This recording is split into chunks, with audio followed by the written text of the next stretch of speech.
Hello बच्चों, welcome to my YouTube channel जोजस study और मैं हूं ज्योति गुप्ता।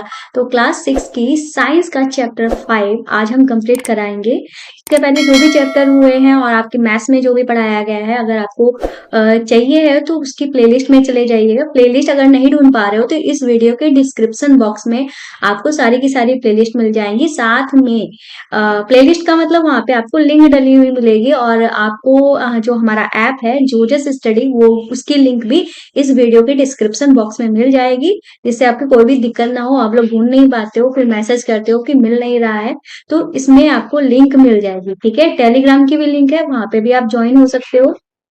और ऐप जो है बिल्कुल फ्री है। हम आपको बता देते हैं पहले ही कि ऐप में है क्या। ये जो हम आपको पढ़ा रहे हैं, इंपॉर्टेंट टिक लगवा रहे हैं, ये पीडीएफ भी मिलेगी और बिल्कुल अनटच्ड, जिसको मैंने बिल्कुल टच भी नहीं किया है, वो पीडीएफ भी आपको मिलेगी। पीडीएफ का मतलब पूरा आपका बुक मिलेगा और आपके जो क्वेश्चन आंसर हैं, सोल्यूशंस हैं, वो भी आपको मिलेंगे।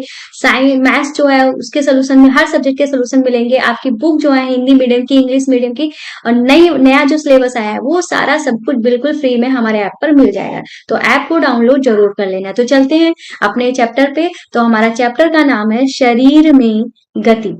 ठीक है, तो हमारे चैप्टर का नाम क्या है? शरीर में गति। तो चलिए स्टार्ट करते हैं। बिल्कुल शांत होकर बैठिए तथा अपने शरीर में होने वाली गतियों का अनुभव करना है। मतलब हमें पता करना, ऐसे तो हमें नॉर्मली नहीं पता चलता है कि हमारे शरीर में कौन सी हलचल हो रही है, क्या हो रहा है, क्या नहीं हो रहा है। जैसे धरती जो है वो हमारी घूमती है।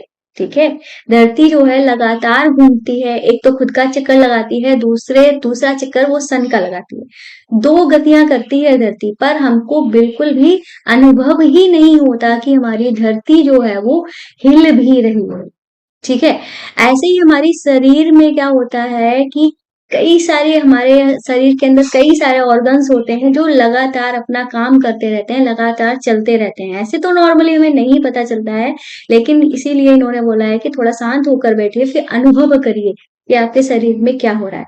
तो ज्यादा कुछ तो नहीं पता चल जाएगा, दो तीन चीजें जो आपको पता चल सकती हैं, जैसे कि धड़कन आपको पता चल सकती है, नाड़ी की गतियां आपको पता चल सकती हैं। ठीक है, पलकें जो झपकती हैं वो आपको पता चल सकती हैं। ठीक है, तो चलिए आगे पढ़ते हैं। इन्होंने कहा है आप समय समय पर अपनी पलकें तो झपकाते ही होंगे। सांस लेते समय अपने शरीर में होने वाली गतियों का प्रेक्षण कीजिए। मतलब जब आप सांस लेते हैं तो क्या होता है आपके शरीर में, इसका प्रेक्षण करना है।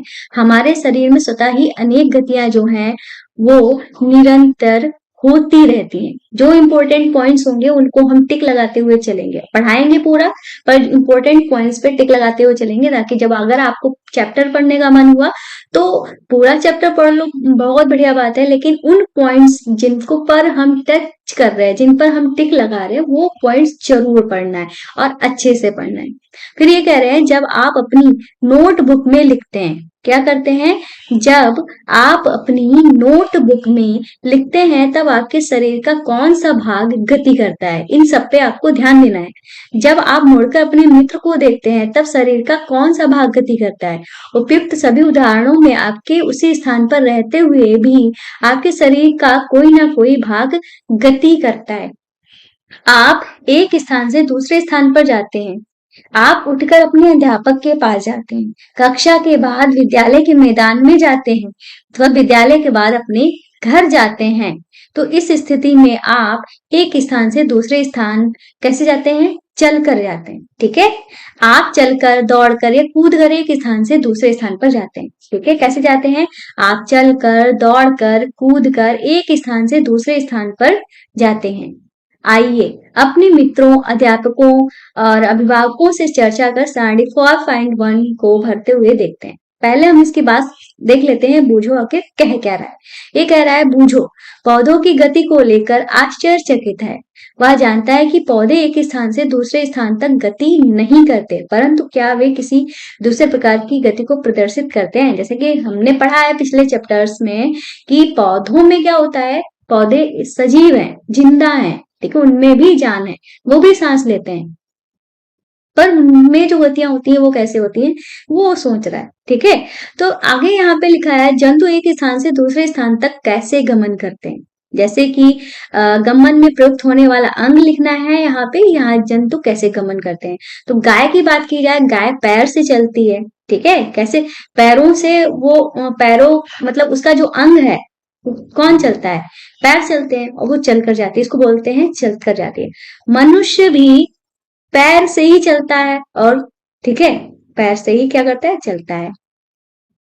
ऐसे ही सांप जो है संपूर्ण शरीर, पूरा शरीर उसका घूमता है। उसके पैर वैर तो होते हैं नहीं, तो उसका शरीर पूरा रेंगता है ना, ठीक है, तो संपूर्ण शरीर रेंग कर चलता है। पक्षी, ठीक है, पंख से उड़ता है, ठीक है, पंखों से इधर उधर जाता है, ठीक है, और कैसे जाता है, उड़ कर जाता है, ठीक है, तो हम यहाँ पे ये भर देंगे। कीट, कुछ कीट जो होते हैं रेंगते हैं, कुछ कीट उड़ते हैं, ठीक है, इस तरीके से है यहाँ पे। हम कीट की बात करें तो उड़कर, तो पंख से, पंख होते हैं उनके, ठीक है, और संपूर्ण शरीर का भी कुछ कीट जो होते हैं संपूर्ण शरीर का भी यूज करते हैं, ठीक है, अलग अलग तरीके के कीट होते हैं। तो पंख से चलेंगे तो भाई उड़कर जाएंगे, और संपूर्ण शरीर से तो रेंग कर जाएंगे, ठीक है, डिपेंड करता है कि कैसा कीट है, ठीक है। आगे चलते हैं, तो आगे यहाँ पे लिखा है मछली। मछली जो होती है कैसे चलती है, कैसे चलती है, अपने गिल्स, वो जो उसके साइड में पंख लगे होते हैं, गिल्स नहीं क्या बोलते हैं, गिल्स तो वो सांस लेती है, जो पंख ही बोलते हैं शायद उसको, ठीक है, एग्जैक्ट वर्ड नहीं आ रहा है उसका, लेकिन आप उसके जो साइड में पंख ऐसे लगे होते हैं वही समझ लो, ठीक है, अगर आपको याद आ जाए उनको क्या बोलते हैं मछलियों के साइड में, मुझे वर्ड नहीं आ रहा है, ठीक है, तो आप कमेंट करके जरूर बताना, ठीक है। और ये क्या करती है, तैरती है, तैर कर, ठीक है, यहाँ पे लिख देंगे। आगे चलते हैं, यहाँ पे लिखा है जंतु एक स्थान से दूसरे स्थान तक किस प्रकार गमन करते हैं। चलना, टहलना, दौड़ना, उड़ना, छलांग मारना, रेंगना एवं तैरना इत्यादि जंतुओं के एक स्थान से दूसरे स्थान तक जाने के कुछ ढंग हैं, ठीक है, कौन कौन से हैं, चलना, टहलना, दौड़ना, छलांग मारना, रेंगना, तैरना, ये एक स्थान से दूसरे स्थान तक जाने के कुछ ढंग हैं। फिर आगे चलते इन्होंने बोला है कि जंतुओं के एक स्थान से दूसरे स्थान तक जाने के तरीके में इतनी विविधता क्यों है, मतलब हर चीज जो है, मोस्ट ज्यादातर चीजें जो है वो अलग अलग तरीके से क्यों चलती है।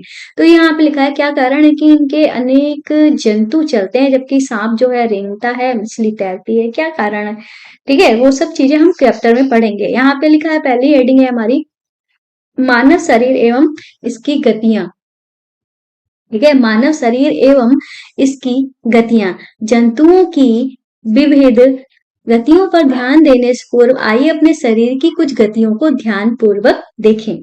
क्या आपको विद्यालय में शारीरिक व्यायाम करते समय आनंद आता है, ठीक है, ये आपको खुद बताना है, ठीक है। विद्यालय में शारीरिक व्यायाम करते समय आपके हाथ पैर किस प्रकार की गति करते हैं। आइए हमारा शरीर जिन गतियों को करने योग है हम उनमें से कुछ शारीरिक गतियों को करने का प्रयास करते हैं, मतलब जो हम गतियां करते हैं वो हमें प्रेक्षण करना है ना, तो उन सब पर ध्यान देना पड़ेगा। हम जब ये सब करते हैं तो क्या, ठीक है, तो आगे चलते हैं। तो यहाँ पे क्या लिखा हुआ है, एक काल्पनिक विकेट पर काल्पनिक गेंद फेंकने का प्रयास कीजिए, मतलब क्या करना है कि आपको ऐसे ही बिना गेंद के ऐसे ही बिना आउट करते हुए देखना है, फिर आपको चेक करना है कि जब आपने फेंका तो कौन कौन से अंग जो है वो यूज हुए हैं। तो यही यहाँ पे ये बात कह रहे हैं, आप अपना हाथ किस प्रकार घुमाते हैं, क्या आप इसे अपने कंधे से वृत्ताकार रूप में घुमाते हैं, मतलब ऐसे थोड़ी ना बॉल आप ऐसे फेंक दोगे, ऐसे थोड़ी ना फेंकोगे, ऐसे करके फेंकोगे, तो आपको क्या करना पड़ा है, अपने कंधे को राउंड करना पड़ा है। तो यही बात बोल रहे हैं। फिर बोल रहे हैं क्या आपका कंधा भी गति करता है, तो बिल्कुल कंधा भी हमारा गति कर किया है। पीठ के बल लेट जाइए, अब आपको क्या करना है, पीठ के बल लेट जाना है, अपने पैरों को कूल्हे के चारों ओर घुमाना है, मतलब अपने पैरों को इस तरीके से राउंड राउंड करना है। अपनी भुजा को कोहनी से ऊपर नीचे कीजिए, मतलब अपनी भुजाओं को कोहनी से ऊपर नीचे ऐसे करना है। फिर कह रहे हैं इसी प्रकार पैरों को घुटने से मोड़िए, मतलब कई तरीके की एक्टिविटीज जो है वो आपको कर कर देखनी है और देखना है कि हमारा कौन कौन से अंग जो है इसमें यूज हो रहे हैं। भी अपनी भुजाओं को कोहनी से ऊपर नीचे करिए, इसी प्रकार पैरों को घुटने से मोड़िए, अपने हाथों को अपने पास में सीधा तानिए जैसे कि ये किया हुआ है। फिर ये कह रहे भुजा को मोड़ते हुए उंगलियों से कंधे को छुइए, ठीक है, भुजा को मोड़ते हुए कंधों को उंगलियों से छुइए, इस तरीके से बोल रहे हैं, ठीक है।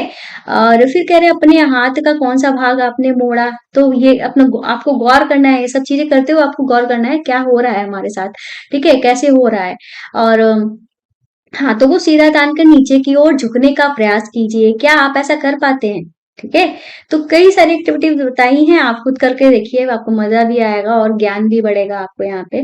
फिर यहाँ पे लिखा है अपने शरीर के विभिन्न हिस्सों से गति करने का प्रयास कीजिए, प्रेक्षण को सारणी में नोट कीजिए, क्या हम अपने शरीर के कुछ अंगों को स्वतंत्र रूप से किसी भी दिशा में घुमा सकते हैं, तो ऐसा अभी बिल्कुल भी नहीं है कि हम मतलब किसी को पूर्णतः घुमा ले, पूर्णतः मतलब पूरी तरीके से, जैसे कि इन्होंने गर्दन की बात की है, गर्दन को हम अंशतः मतलब थोड़ा घुमा सकते हैं, पूर्णतः घुमा नहीं सकते हैं, ठीक है।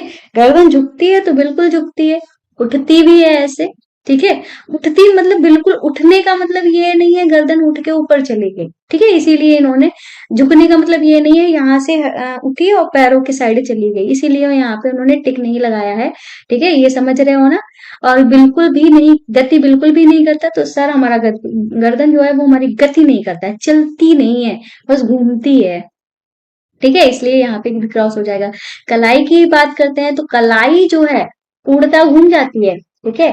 तो कलाई जो है वो पूर्णतः पूरी तरीके से तो नहीं कह सकते हैं, क्योंकि यहाँ पे ये बिल्कुल नहीं झुकती, इधर साइड में मेरी तो नहीं झुक रही है, आपकी झुक रही हो तो पता नहीं है, ठीक है। तो अंशतः मुड़ती है, ठीक है। उंगलियों की बात करें, ये भी अंशतः होती है, घुटने भी हमारे अंशतः मुड़ते हैं, और एड़ी जो है वो भी अंशतः होती है, पादाम उंगली, ठीक है, पैर की उंगली जो है वो भी अंशतः मुड़ती है, पीठ जो है वो भी मुड़ती तो नहीं है, पीठ तो हमारी बिल्कुल भी नहीं मुड़ती है भाई, ठीक है, आगे की तरफ मुड़ जाती है, ठीक है, आगे की तरफ हम कह सकते हैं, तो अंशतः में ये आ जाएगा।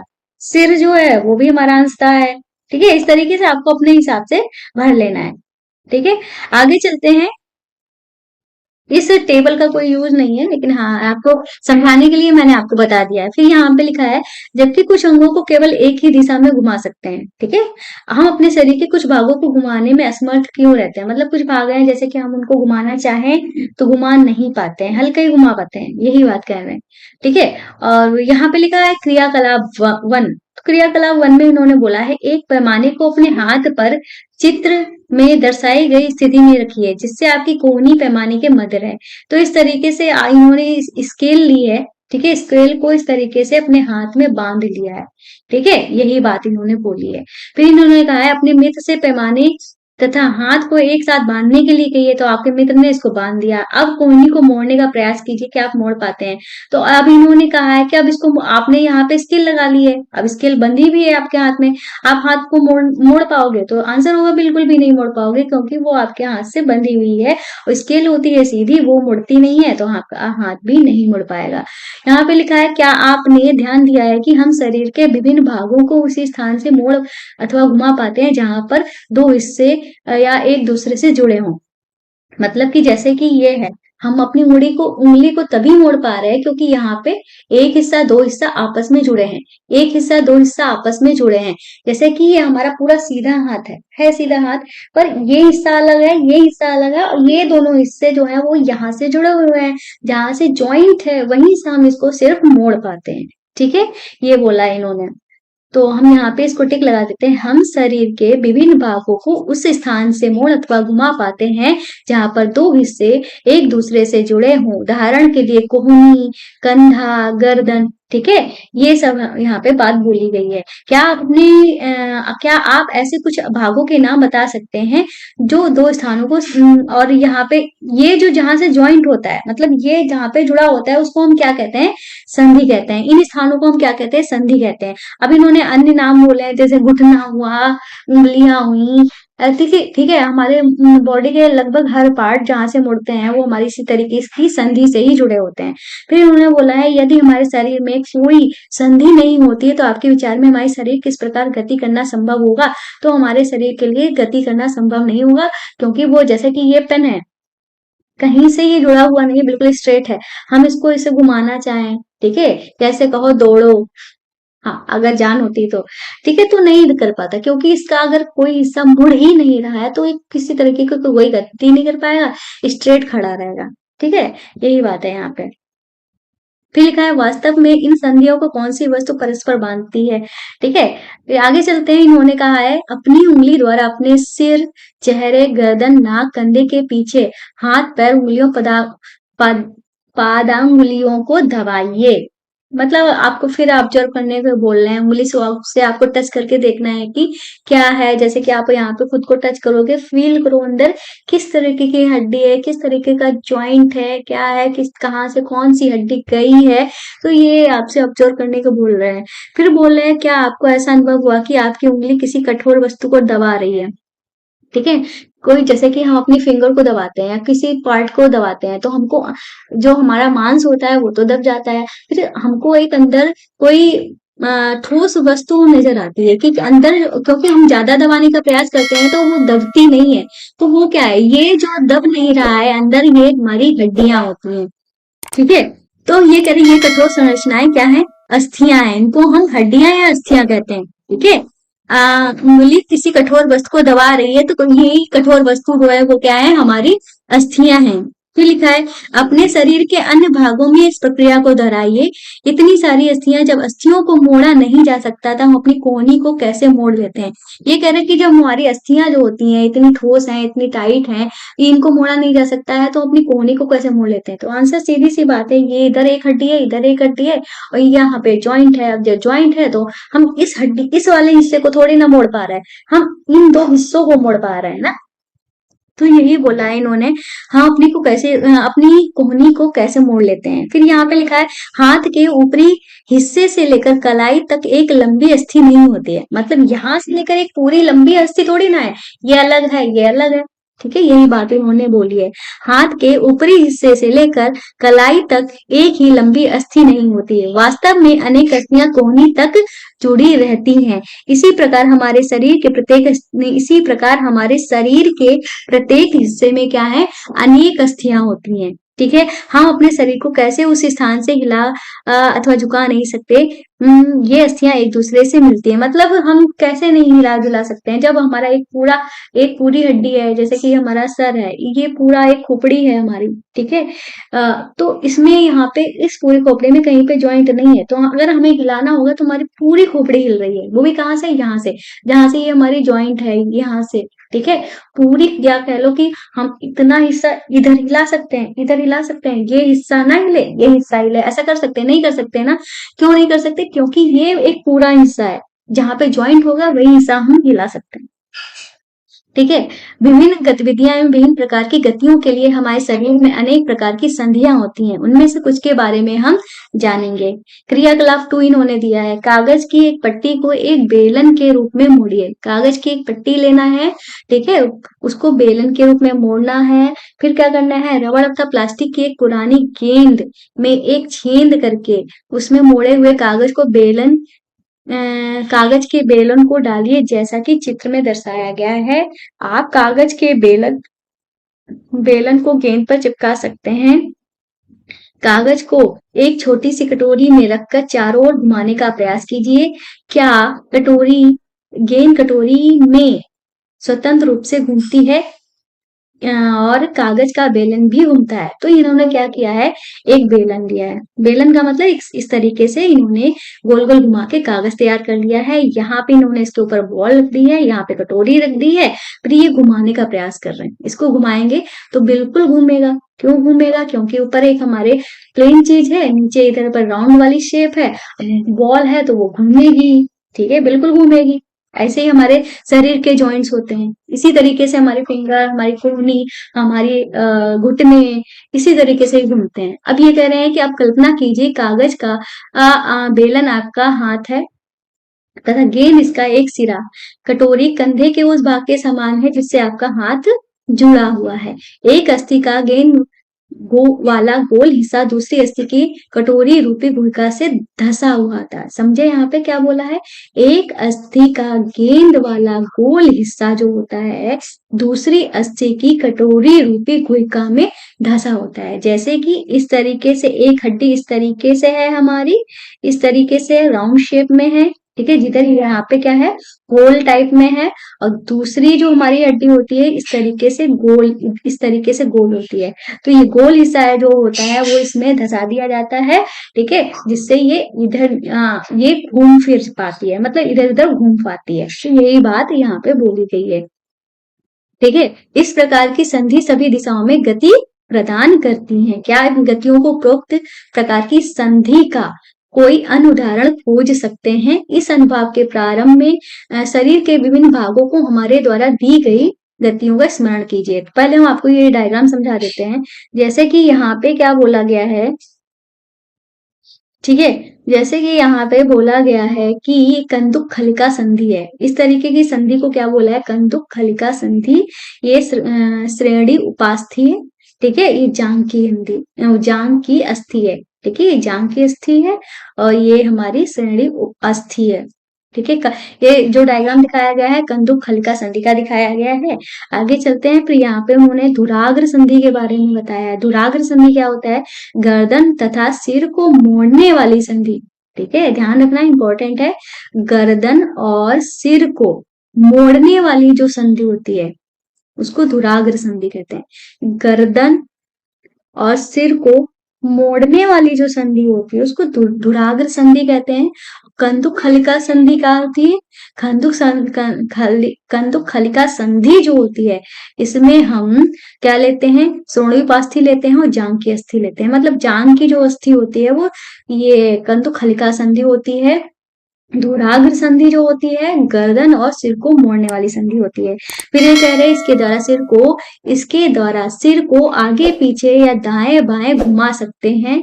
इन गतियों का करने का प्रयास करना है, या गति हमारे शरीर की उस गति से किस प्रकार भिन्न है, ठीक है। मतलब अभी जो हमने कंदुक खलिका संधि देखी थी और ये धुराग्र संधि, ये इनकी गतियों में क्या क्या फर्क है ये बोल रहे हैं, ठीक है। संधि ये भी थी, संधि वो भी है, पर फर्क क्या है, तो ये कह रहे हैं जिसमें कंदुक खलिका संधि द्वारा हाथ को पूर्णतः वृत्ताकार रूप में घुमा सकते हैं, ठीक है। धुराग संधि में बेलनाकार अस्थि के एक छल्ले से घूमती है।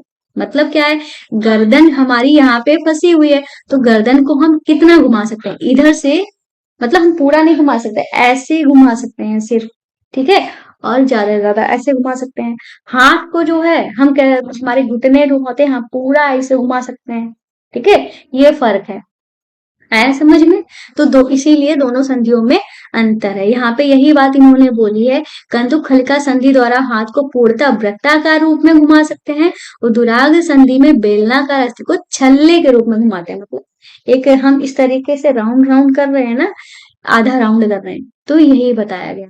अब यहाँ पे हिंज संधि बताई गई है। अब हिंज संधि क्या होती है, घर के किसी दरवाजे को बार बार खोलिए, ठीक है, कोई घर का दरवाजा उसको बार बार खोलना है और बंद करना है। इन कब्जों को ध्यान पूर्वक देखना है, यह दरवाजे को आगे और पीछे की ओर खुलने देता है। मतलब हम दरवाजे को पूरा थोड़ी ना घुमा पाते हैं, आगे खोलते हैं पीछे घूमते हैं, इतना करते हैं ना। अब इन्होंने वही क्रियाकलाप बताया। ये कह रहे हैं आइए कब्जे की गति के प्रकार को देखें। एक मोटे कागज अथवा गत्ते का बेलन बनाइए। तो आपको फिर से एक बार कागज का बेलन बनाना है। फिर चित्र के अनुसार गत्ते अथवा कागज के बेलन के मध्य एक छेद करके एक छोटी सी पेंसिल लगाइए। गत्ते का एक और टुकड़ा लेकर इसको इस प्रकार मोड़ना है कि आधा बेलन बन जाए, जिस पर दूसरे बेलन को सरलता से घुमाया जा सके। आधा बेलन पर रखा पूर्ण बेलन कब्जे की भांति है। पेंसिल लगे बेलन को चलाने का प्रयास कीजिए। यह किस प्रकार गति करता है। यह गति आपके द्वारा बनाए गए कंदुक खलिका संधि की गति से किस प्रकार भिन्न है। तो ये हमें बता रहे हैं क्रियाकलाप 1 में कुंडली में इस प्रकार की गति देखी थी। तो इन्होंने क्या किया है, इस तरीके से कागज का बेलन बना लिया है, यहाँ पे पेंसिल घुसा ली है, ठीक है। अब पेंसिल को क्या कर रहे हैं, इस तरीके से हिला रहे हैं, जैसे कोई हमारे स्विच वगैरह जो नहीं होते हैं जो इस तरीके से लगे होते हैं, इसको इधर किया फिर इधर किया, ऑफ किया ऑन किया, इससे वही सही है इन्होंने बोला है। अभी बताना है कि हिंज संधि ये हमारी जो दी गई है इससे कैसे भिन्न है, ठीक है, ये कैसे भिन्न है। तो इन्होंने कहा जो कुछ हमने बताया था वह हिंज संधि से भिन्न है, लेकिन इससे यह पता चलता है हिंज एक दिशा में गति होने देता है। कोहिनी में हिंज कब्जा संधि होती है जिससे केवल आगे और पीछे एक ही दिशा में गति हो सकती है। ठीक है। क्या आप ऐसी संधि के कुछ उदाहरण सोच सकते हैं? तो ऐसे ही हमें उदाहरण भी सोचने हैं कि हिंज संधि की तरह क्या होती है। भाई ध्यान देना, वो जो क्या बोलते हैं, हमारी कंदुक हलिका संधि जो होती है वो हमारी जो बॉडी है, ठीक है, बॉडी का कमर वाला हिस्सा और जो हमारी जांग वाला हिस्सा, वहां पे कंदुक हलिका संधि होती है। हम आपकी रिवाइज करा दे रहे हैं। हमारे जो लोअर बॉडी होती है, कमर का हिस्सा और जांग का हिस्सा, उसके बीच में जो संधि होती है वो कंदुक हलिका संधि की होती है। और जो हमने पढ़ी थी वाली धुराग्र संधि, धुराग्र संधि वो हमारे सर और गर्दन में होती है। ठीक है। अब हिंज संधि जो होती है कोहनी में होती है। क्या कोहनी को आप बिल्कुल सिर्फ हम इतने ही तो मोड़ पा रहे हैं? क्या इससे ज्यादा मोड़ पा रहे हैं? नहीं मोड़ पा रहे हैं। मतलब जैसे हमने गेट खोलते हैं बंद करते हैं, तो सेम यही प्रोसेस यहाँ पे हो रहा है, पर हम अपनी जांग को जब ऐसे पूरा पूरा राउंड ऐसे घुमा लेते हैं ना, ठीक है, वही बात यहाँ पे बताई गई। हिंज संधि हमारे घुटने में भी होती है। ठीक है। एक तो कोहनी में हो गई क्योंकि हम अपने पैर को सिर्फ इसी तरीके से कर पाते हैं, घुटने से। ठीक है। हिंज संधि हमारे घुटने में और कोहनी में हो गई। ठीक है, ये हो गया। यहाँ पे हम टिक लगा देते हैं कि हिंज एक दिशा में गति होने देता है, कोहनी में हिंज संधि होती है, जिससे केवल आगे और पीछे एक ही दिशा में गति हो सकती है। आगे चलते हैं तो यहाँ पे लिखा है अचल संधि। अचल संधि हमारी क्या होती है? हमारे सिर की अस्थियों के बीच कुछ संधियां उन संधियों से भिन्न है जिनकी चर्चा हमने अब तक की। ये अस्थियां इन संधियों पर हिल नहीं सकती। ठीक है। हमारे सिर की अस्थियों के बीच कुछ संधियां उन संधियों से भिन्न है जिनकी चर्चा हम ये हम यहाँ पे टिक को टिक लगाने को रहने देते हैं। ठीक है। भिन्न है, ये अस्थियां इन संधियों पर हिल नहीं सकती। मतलब ऐसी संधियां हैं जो एक दूसरे पे हिलती नहीं है। ऐसी संधियों को हम क्या कहते हैं? अचल। मतलब हिलती नहीं है, चलती नहीं है, इसलिए ही हम इनको क्या बोलते हैं? अचल संधि बोलते हैं। तो मतलब कुछ संधियां ऐसी होती हैं जिनमें ये एक दूसरे से फंसी तो होती हैं पर एक दूसरे पर चलती नहीं है या हिलती नहीं है, इसीलिए इनको हम अचल संधि बोलते हैं। जब आप अपना मुंह खोलते हैं तो आप अपने निचले जबड़े को सिर से दूर ले जाते हैं। मतलब जब हम मुंह खोलते हैं तो क्या होता है, नीचे वाला हिस्सा, हाँ हमारा ये वाला हिस्सा तो स्थिर है, पर ये वाला हिस्सा जो है वो नीचे दूर जा रहा है हमारे खोपड़ी से। तो ये कह रहे हैं अब अपने ऊपरी जबड़े को हिलाने का प्रयास कीजिए। हाँ, नीचे वाला हिस्सा तो हिला सकते हैं, पर ऊपर वाला हिस्सा जो है वो हमारा नहीं हिलेगा। आप चाहे जितनी कोशिश कर लीजिए, नीचे वाला ही हिस्सा हिलेगा पर ऊपर वाला हिस्सा नहीं हिलेगा। तो यही यहाँ पे बोल रहे हैं। तो क्या आप देख पाते हैं ऊपरी जबड़े का एवं कपाल के मध्य अचल संधि है। मतलब ऊपरी जबड़ा जो है और कपाल के मध्य जो है संधि है वो हमारी क्या है? अचल संधि है। ठीक है। ऊपरी जबड़ा जो है ये वाला, कपाल है जो, ठीक है, इसके मध्य में कौन सी संधि है? अचल संधि है। हमने केवल कुछ संधियों की ही चर्चा की जो हमारी अस्थियों से एक दूसरे को जोड़ती हैं। हमारे शरीर के विभिन्न अंगों को विभिन्न आकृति कौन प्रदान करता है? ठीक है। हमारी आकृतियां जो है, हमारे शरीर की जो आकृतियां होती हैं, इसको कौन आकृति प्रदान करता है? तो इसके बारे में भी हम पढ़ते हैं। ये करें, यदि आप एक गुड़िया बनाना चाहते हैं तो आप पहले क्या बनाएंगे? ठीक है। समता गुड़िया को एक आकृति प्रदान करने के लिए एक आप ढांचा तैयार करेंगे, तो वही ढांचा क्या है? हमारा कंकाल है। तो यही बता रहे हैं, आप ऐसा नहीं करेंगे। हमारे शरीर की सभी अस्थियां ठीक इसी प्रकार शरीर को एक सुंदर आकृति प्रदान करने के लिए एक ढांचे का निर्माण करती हैं। ठीक है। क्या बोला इन्होंने? हमारे शरीर की सभी अस्थियां जो होती हैं, मतलब हड्डियां जो होती हैं, ठीक इसी प्रकार शरीर को एक सुंदर आकृति प्रदान करने के लिए एक ढांचे का निर्माण करती हैं। इस ढांचे को ही हम क्या कहते हैं? कंकाल कहते हैं। मतलब हर इंसान का शरीर जो है वो कैसे बना है? एक ढांचे पे खड़ा है। वो ढांचा क्या है? ये ढांचा अगर नहीं हो तो हम खड़े भी नहीं हो पाएंगे, हम कुछ कर ही नहीं पाएंगे, किसी काम के नहीं रह पाएंगे, हम जिंदा भी नहीं रह पाएंगे। ठीक है। वो ढांचा क्या है जो हमें सपोर्ट प्रदान करता है? वो होता है कंकाल। वो कंकाल जो होता है अस्थियों से बना हुआ एक स्ट्रक्चर होता है, एक संरचना होती है। ये कह रहे हैं हम कैसे जानते हैं कि मानव कंकाल की आकृति है? ये मतलब हमको कैसे पता चला ये मानव कंकाल की आकृति है? तो यहाँ पे देखते हैं, इन्होंने कहा है हम शरीर की विभिन्न अस्थियों की आकृति के विषय में किस प्रकार जान पाते हैं? शरीर के कुछ अंगों में मौजूद अस्थियों और उनकी संख्या तथा आकृति के बारे में हम तब पता चलता है जब हम उनका अनुभव करते हैं। एक्सरे चित्र से हमें शरीर की सभी कठोर अस्थियों की आकृति का पता चलता है। मतलब जब हम एक्सरे करवाते हैं ना, तो हमें अपना पूरा कंकाल जो है वो दिख सकता है। तो आप यहाँ पे देख सकते हो, मानव कंकाल कुछ इस तरीके का होता है जिसको लोग देखकर डरते हैं।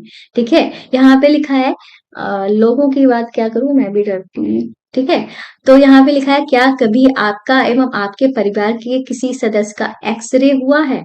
कई बार चोट लगने पर चिकित्सक एक्सरे करवाते हैं, जिससे उन्हें अस्थियों को हुई संभावित क्षति के विषय में जानकारी प्राप्त होती है।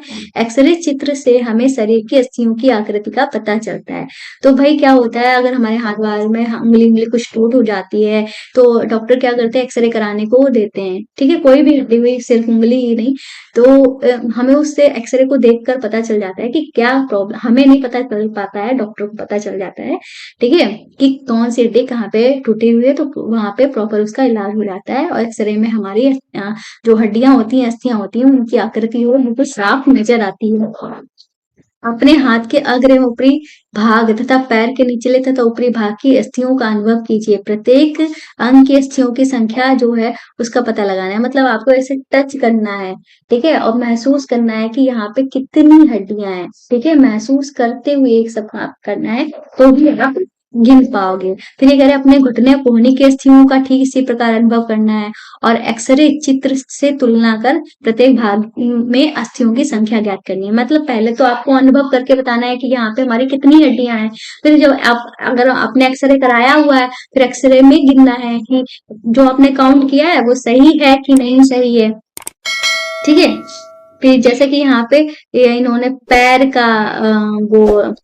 का एक्सरे लिया है, यहाँ पे घुटने का एक्सरे लिया है। जैसे यहाँ पे देख सकते हो ना, ये गोल यहाँ पे धंसा हुआ हिस्सा है, यहाँ पे गोल हिस्सा है, इसी की मदद से हमारा घुटना जो है हिलता है। यहाँ पे भी सेम चीज आप देख सकते हो। ठीक है, आगे चलते हैं। तो यहाँ पे लिखा है, अपनी उंगलियों को मोड़े, क्या आप इन्हें प्रत्येक संधि स्थल पर मोड़ सकते हैं? और मतलब जहां जहां पे हमारी संधियां हैं वहां पे आप मोड़ सकते हो, तो बिल्कुल मोड़ सकते हैं जहां जहां पे हमारी संधियां हैं। फिर यही कह रहे हैं, आपकी मध्यमा में कितनी अस्थियां हैं? कितनी अस्थियां हैं? मध्यमा, मध्यमा मतलब बीच वाली उंगली में कितनी अस्थियां हैं? एक, दो, तीन, तीन है ना, तीन हिस्से हैं, और तीन हिस्से आपस में दो संधियों में से जुड़े हुए हैं, दो संधियों से जुड़े हुए हैं। फिर ये कह रहे हैं, इनमें अनेक अस्थियां हैं, क्या आपकी कलाई लचीली है? ठीक है, या अनेक छोटी अस्थियों से बनी होती है, इन्हें कार्पेल कहते हैं। ठीक है, तो इन्होंने कहा है, आपकी कलाई लचीली है या अनेक छोटी छोटी अस्थियों से बनी है, जिन्हें क्या बोलते हैं? कार्पेल बोलते हैं। यदि इनमें मात्र एक ही अस्थि होती तो क्या होता? क्या होता है, तो हम अपने काम जो है अपने प्रॉपर तरीके से नहीं कर पाते।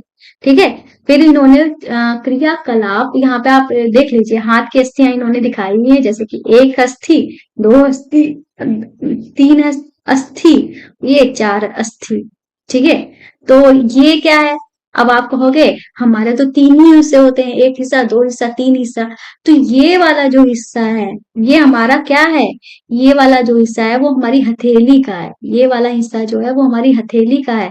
ठीक है, और उंगलियां ये हैं, एक उंगली मतलब एक अस्थि, दो अस्थि, तीन अस्थि। तो ये हमारी दो अस्थि, क्या बोलते हैं, दो संधियों से जुड़ी हुई है। ऐसे ही ये हमारी दूसरी उंगली, ये पहली संधि, दूसरी संधि, इसी तरीके से ये हमारा हाथ है। ठीक है, आया समझ में? अब आपको समझ में आ गया होगा। आप चलते हैं क्रियाकलाप 4 पे। गहरी सांस भरकर इसे कुछ समय तक के लिए रोके रहना है। ठीक है, अपने वक्ष एवं पीठ को हल्के से दबाकर अपनी अस्थियों का अनुभव करना। मतलब सांस रोकना है। जब सांस रोकोगे आप, तो क्या हो जाएगा, आपका शरीर जो है अंदर की तरफ दब जाएगा। अंदर की तरफ दब जाएगा तो आप अस्थियों को गिनने में थोड़ी आसानी रहेगी। फिर कह रहे हैं, जिससे पसलियों को आप गिन सकते हैं, तो गिन लीजिए। फिर ध्यान से देखना है कि वक्ष की अस्थियों की तुलना में उपयुक्त से अनुभव से कीजिए। हम देखते हैं कि क्या देखते हैं, पसलियां विशेष रूप से मुड़ी हुई होती है। मतलब हमारी जो पसलियां होती हैं वो किस तरीके से, इस तरीके से राउंड शेप में मुड़ी होती हैं ये पसलियां हमारी। ठीक है, यही बोले हैं। फिर आगे और ये कह रहे हैं कि वे वक्ष की अस्थि, ठीक है, पसलियां जो होती हैं विशेष रूप से मुड़ी हुई हैं, और वे वक्ष की अस्थि व मेरुदंड से जुड़कर एक बक्से की संरचना करती हैं। इस शंकुरूपी बक्से को हम पसली पिंजर कहते हैं। क्या कहते हैं? पसली पिंजर कहते हैं। ये इंपॉर्टेंट है, ये सारे पॉइंट्स जो हैं वो इंपॉर्टेंट है, ध्यान रखना। वक्ष के दोनों तरफ 12-12 पसलियां होती हैं। हमारे शरीर के कुछ महत्वपूर्ण अंग इनसे सुरक्षित रहते हैं।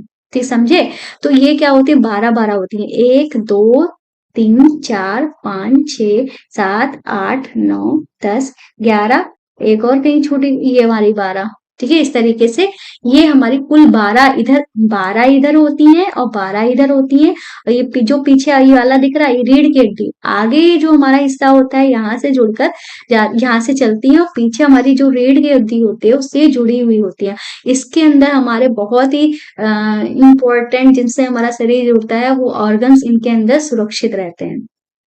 ठीक है, फिर यहाँ पे लिखा है ऑर्गन मतलब अंग।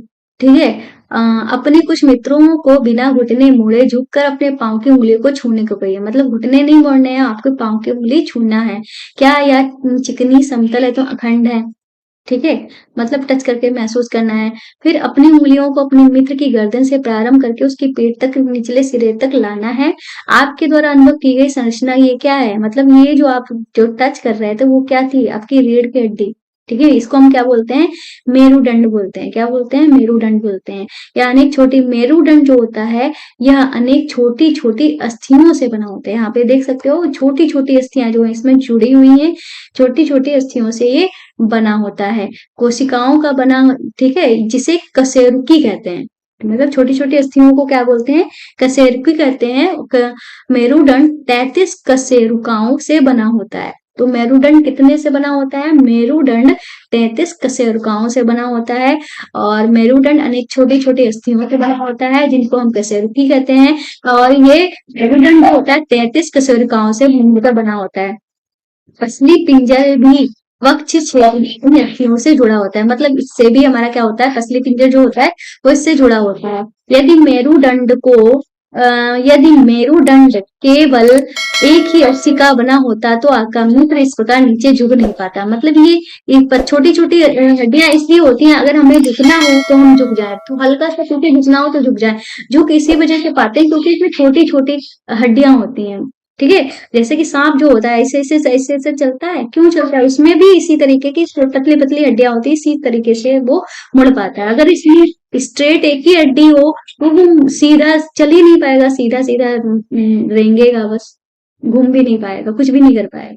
ठीक है, फिर इसी वजह से हम अपने हमारे काम आसान हो जाए, इस वजह से भगवान ने कुछ सोच ही समझ के ये सब सारी संरचनाएं जो है बहुत सोच समझ के बनाई है। फिर लिखा है यहाँ पे, यदि मेरुदंड केवल एक ही अस्थि का बना होता तो आपका मित्र इस प्रकार नीचे झुक नहीं पाता। मतलब सीधा रहेगा तो आप झुक ही नहीं पाओगे। ठीक है, तो यहाँ पे लिखा, अपने मित्र को खड़े होकर हाथों से किसी दीवार को धक्का देने के लिए कहा है। उससे कहिए कि वह अपने हाथों से दीवार पर धक्का लगाने का प्रयास करें। और फिर कहा है कि आपको उसके कंधों के समीप उभरी हुई हड्डियां दिखाई देती हैं। मतलब जब हमारे ताकत लगती है, हम कहीं पे ताकत लगाते हैं तो हमारे शोल्डर जो होते हैं उनकी हड्डियां जो है वो हमारी उभर आती हैं। इन्हें हम क्या कहते हैं? कंधे कहते हैं। क्या कहते हैं? कंधे की अस्थियां कहते हैं। दो उभरी हुई, ठीक है, कंधों के समीप दो उभरी हुई अस्थियां होती हैं, जिन्हें हम क्या कहते हैं? कंधे की अस्थियां कहते हैं। फिर यहाँ पे लिखा है, ध्यानपूर्वक देखिए, संरचना श्रोणीय अस्थियां हैं। ठीक है, यह क्या है? श्रोणीय अस्थियां हैं। श्रोणीय अस्थियां वही कमर की जो अस्थियां होती हैं, जो हमने पहला वाला देखा था, कंदुखलिका। कंदुखलिका में जांग वाली अस्थि जो थी वो जुड़ी हुई थी, वही कंदुखलिका संधि में। तो उसको ही हम क्या बोलते हैं? श्रोणीय अस्थियां। कमर की अस्थियों को श्रोणीय अस्थियां बोलते हैं। ठीक है, यह संरचना श्रोणीय अस्थियां हैं। यह बॉक्स के समान एक जैसी संरचना दिखाई देती है, जो आस्य अमाशय के नीचे पाए जाने वाले विभिन्न अंगों की रक्षा करता है। तो अमाशय के नीचे जो भी हमारे अंग होते हैं, ठीक है, उनकी रक्षा की जाती है और ये एक बॉक्स की तरह नजर आती है। यह कूले वाला हिस्सा होता है जिसके सहारे आप क्या करते हो? बैठते हो। ठीक है, आगे चलते हैं। यहाँ पे इन्होंने कहा है, आपकी खोपड़ी अनेक अस्थियों के आपकी खोपड़ी अनेक अस्थियों के एक दूसरे से जुड़ने से बनी है। तो हमारी ये जो खोपड़ी है अनेक अस्थियों के जुड़ने से बनी है। ठीक है, वैसे तो हमें पूरी यहाँ पे दिखाई देती है, पर ये भी जुड़ी होती है। हालांकि हमारा सर जो है राउंड मतलब जुड़ा है, एक दूसरे से जुड़ा है, पर ये घूम नहीं, मतलब ये अचल संधियों से जुड़ा हुआ है। ठीक है, तो ये हमारे शरीर के महत्वपूर्ण अंग मस्तिष्क को परिबद्ध करके उसकी सुरक्षा प्रदान करता है। हमने अपने कंकाल की बहुत सी अस्थियों तथा संधियों के बारे में चर्चा की है। कंकाल के कुछ अतिरिक्त अंग भी हैं जो हड्डियों को जितने कठोर जो बहुत अंग भी हैं जो हड्डियों जितने कठोर नहीं होते। मतलब हमारे वो सर में, खोपड़ी में कुछ ऐसी हड्डियां भी होती हैं जो बहुत कठोर नहीं होती। अभी तक हमने जितनी हड्डियां देखी थी, ज्यादातर सब कैसी थी, बहुत ही कठोर थी। पर ये कुछ हड्डियां ऐसी भी होती हैं जिनको मोड़ा जा सकता है। क्या किया जा सकता है? मोड़ा जा सकता है। तो हम यहाँ पे टिक लगा देते हैं, कंकाल के कुछ अतिरिक्त अंग भी हैं जो हड्डियों जितने कठोर नहीं होते, जिन्हें मोड़ा जा सकता है। उन्हें क्या कहते हैं? उपास्थि कहते हैं। क्या कहते हैं? उपास्थि कहते हैं। समझ गए क्या? जो जिनको मोड़ा जा सकता है उन्हें उपास्थि कहते हैं। अपने कान को स्पर्श कीजिए। कान में भी हमारी हड्डियां होती है पर पता नहीं चलता है क्योंकि हम उनको आसानी से मोड़ सकते हैं। फिर कठोर अस्थि का अनुभव करते हैं, जिसे मोड़ सकते हैं। मतलब कान जो होता है उसकी हड्डियों को हम मोड़ सकते हैं। ऐसा प्रतीत होता है कि उसमें कोई अस्थि नहीं है। ठीक है, क्या आपको उंगलियों के बीच में दबाने पर कर्णपालिका एवं कर्णपाली एवं इसके ऊपर के हिस्से में कोई अंतर महसूस होता है? मतलब इस वाले हिस्से में, ठीक है, आपको दिखा देते हैं।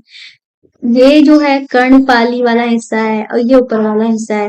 ठीक है, ये ऊपर वाला हिस्से में आपको हल्का सा टाइट महसूस होगा पर आप इसको मोड़ सकते हो। तो इसमें क्या होती है? उपास्थि होती है। पर यहाँ जो होती है वो हमारी उपास्थि नहीं होती है। ठीक है, तो इसको कर्णपाली बोलते हैं। फिर ये कह रहे हैं कि आपको ऐसा लगा कान के ऊपरी भाग उतना लचीला नहीं है जितना कि कर्णपाली है, परंतु यह उपास्थि जैसा कठोर भी नहीं है। ठीक है, यह उपास्थि है और शरीर की संधियों में उपास्थि पाई जाती है। मतलब शरीर की जो संधियां होती हैं उनमें भी उपास्थि पाई जाती हैं। उपास्थि वो होती है जो आसानी, मतलब जो लचीली होती है। यहाँ इसको टिक लगा देते हैं। ठीक है, पढ़ने लायक है। फिर लिखा है, हमने देखा है कि मानव कंकाल अनेक उपास्थियों, संधियों एवं उपास्थियों से मिलकर बना है। तो हमने क्या देखा? मानव कंकाल जो होता है इंपॉर्टेंट है।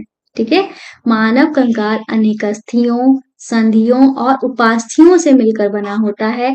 आप उनमें से बहुत को देख सकते हो। ठीक है, आप उनमें से बहुत को देख सकते हो, मोड़ सकते हो तथा गति दे सकते हो। ठीक है, ये है। फिर आपको इन्होंने बोला है कंकाल का चित्र बनाओ, तो भाई बना लेना। आगे चलते इन्होंने बोला है, हमने अपने शरीर की उन अस्थियों एवं उनकी संधियों के विषय में जानकारी प्राप्त कर ली है जो विभिन्न प्रकार की गति करने में हमारी सहायता करती है। अस्थियों को इस प्रकार की गति करने योग्य कौन बनाता है, इसका पता लगाना है। फिर इन्होंने बोला है, अपने एक हाथ की मुट्ठी बनाइए। मुट्ठी के अंगूठे से इसके बाजू के कंधे को छूने का प्रयास कीजिए। तो आपको क्या करना है? हाथ में मुट्ठी बनाना है, मुट्ठी के अंगूठा जो है जैसे बाजू के कंधे जो हैं उनको छूने का प्रयास करना है, ऐसे बात बोल रहे हैं। ठीक है, यहाँ पे आप देख सकते हो। फिर ऐसा जब हमने किया तो इन्होंने क्या बोला है? अस्थि को गति प्रदान करने में दो पेशियां संयुक्त होकर काम करती हैं। ठीक है, फिर यहाँ पे बोला है, क्या आप अपनी ऊपरी भुजा में कुछ परिवर्तन महसूस करते हो? मतलब जब आप ऐसे करते हो ना तो यहाँ पे आपको टाइट टाइट महसूस होता है। यही यही पेशियों की बात की गई। यहाँ पे जो ये आपको ये टाइट दिख रहा है, रेड रेड, यही इनकी ही ये बात की गई है। ठीक है, जब हम ऐसे करते हैं ना तो इनमें जोर लगता है।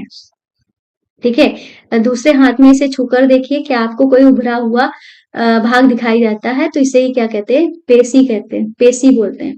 ठीक है, ठीक है, संकुचित लंबाई में कमी होने के कारण पेशियां जो होती हैं उभर आती हैं। ठीक है, ये जो पेशी होती हैं संकुचित हो जाती हैं, लंबाई की कमी होने के कारण ये पेशियां जो है वो क्या हो जाती हैं? उभर आती हैं। आगे चलते इन्होंने बोला है, अब आप अपने हाथ को पुनः समान स्थिति में लाइए। पेशियों का क्या होता है? क्या ये सभी पेशियां संकुचित अवस्था में रहती हैं? तो नहीं, जैसे ही हम हाथ सही करते हैं वो संकुचित अवस्था से हट जाती हैं। चलते और भागते समय आप अपने पैरों की पेशियों में भी इसी प्रकार का संकुचन देखते हैं। मतलब जब हम ज्यादा तेज चलते हैं, दौड़ते हैं, तो हमारा नीचा पैर के जो नीचे वाले मतलब इस तरीके से हमारा घुटना हुआ, ये हमारी जांघ हो गई, ठीक है, ये वाला हिस्सा जो है इनमें भी इस तरीके का टाइटपन जो है वो नजर आता है। ठीक है, इधर पीछे की साइड में यहाँ पे। ठीक है, फिर यहाँ पे लिखा है, किसी अस्थि को गति प्रदान करने के लिए दो पेशियों को संयुक्त रूप से कार्य करना पड़ता है। तो इम्पोर्टेंट पॉइंट है।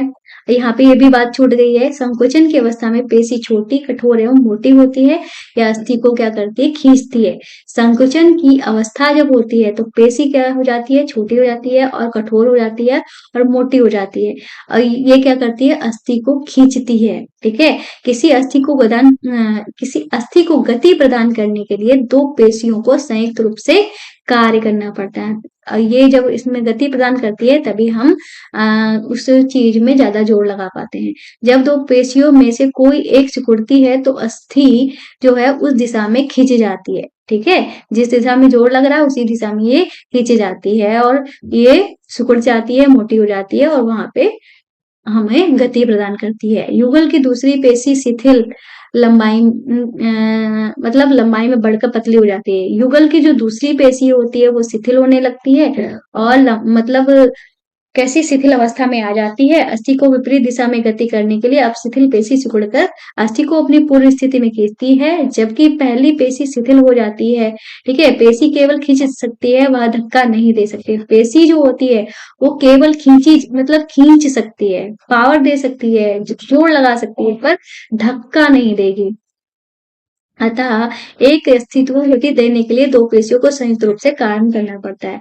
अतः एक अस्थि को गति देने के लिए दो पेशियों को संयुक्त रूप से कार्य करना पड़ता है। मतलब हमें अस्थि को गति देना है तो हमें क्या करना पड़ता है, हमारे शरीर को इसकी दो पेशियों को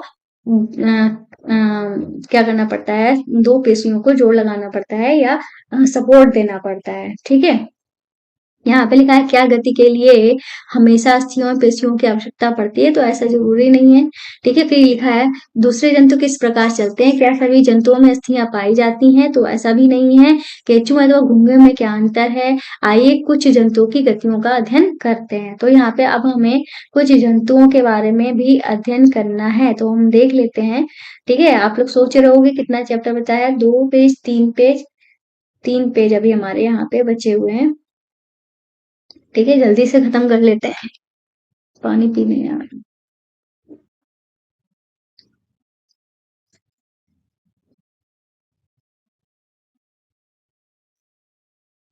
तो भाई आज की क्लास को हम यहीं पे समाप्त कर देते हैं, क्योंकि मैं बहुत थक गई हूँ, बोलते बोलते दर्द होने लगा है मुंह में। और तो बचा हुआ जो भी हमारे 3-4 पेज जो बचे हुए हैं वो हम कल की क्लास में कराएंगे। ठीक है, नेक्स्ट पार्ट में इसको कवर करा देंगे, फिर उसके बाद हमारे जो भी क्वेश्चन आंसर है उनको कवर कराएंगे। और क्लास अच्छी लगी हो तो चैनल को सब्सक्राइब करना, वीडियो को लाइक करना मत भूलिएगा। तो आज की क्लास में बस इतना ही, मिलते हैं नेक्स्ट वीडियो में, और तब तक के लिए बाय बाय। आपसे बस यही कहना है कि अभी तक आपने हमारे चैनल को सब्सक्राइब नहीं किया है तो प्लीज करो, साथ में हमारी वीडियोस को अपने दोस्तों में, अपने ग्रुप्स में शेयर जरूर कर देना। तो मिलते हैं